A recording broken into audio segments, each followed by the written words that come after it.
So this week's discussion board is why might some organizations resist becoming multicultural in nature? And I did some research, and I naturally looked on our ACA website to look at the different divisions in our professional organization. And there's only two things that I really thought could be the reason why organizations would avoid becoming multicultural in nature. The first being that maybe some organizations are resistant to utilizing the word multicultural or identifying cultures in general because the idea of multiculturalism is constantly changing. So to avoid having to constantly go back and adjust the guidelines and codes of ethics and a definition of multicultural within their organization, they avoid using that terminology and just stick to a holistic approach or people in general, individuals in general. And the other idea would be the kind of the mission or the intent of the counseling approach itself, or the counseling organization itself. So something like the National Employment Counseling Association or the group work, the ASGW, some of these organizations, in my mind, are meant to focus on, say, group work is meant to focus on the group. It's not necessarily one-on-one counseling or things like that. Now, of course, you would have to take into considerations the cultures of the group, the members of the group, but again, I think that they avoid using that because it's not always an individualized thing. They want to focus on the group.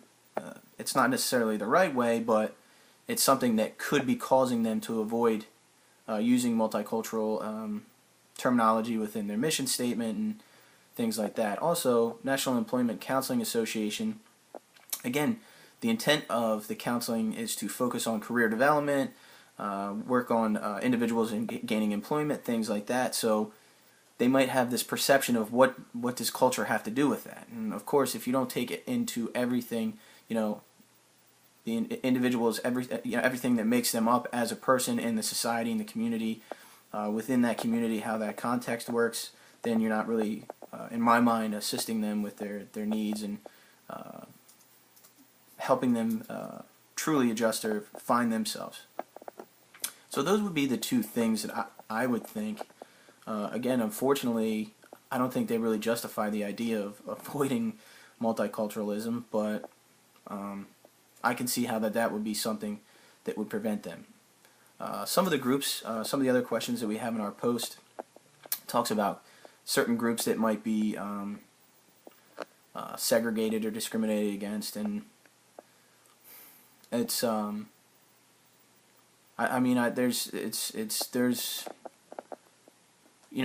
believe that a lot of us think that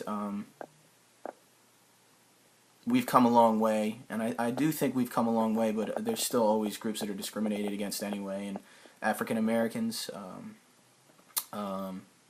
Latin Americans, individuals from South America, Mexico, things like that, individuals from Middle Eastern. I guess if I just keep going, it's anybody that's not a typical white middle-class American. So there's a lot of groups that they're still marginalized, and I believe that the reason is because of our stigma and our perception of individuals that come from these different cultural backgrounds, and they're so embedded and have constantly been the scapegoat for all of our own problems in society and our perception of welfare and things like that they continue to be marginalized because of that. I hope I answered this question. It was a hard one. Again, I looked at a lot of the associations, and I think the big thing, like Dr. Glass said, is that you would think our association, our professional organizations, would be more multicultural, but unfortunately, there's a lot of people that are just afraid of that idea. They're afraid of accepting, appreciating, and valuing others for who they are and where they come from and their beliefs. So I don't think that will ever go away. I don't think that will ever change in my lifetime, but I hope it does. Thank you.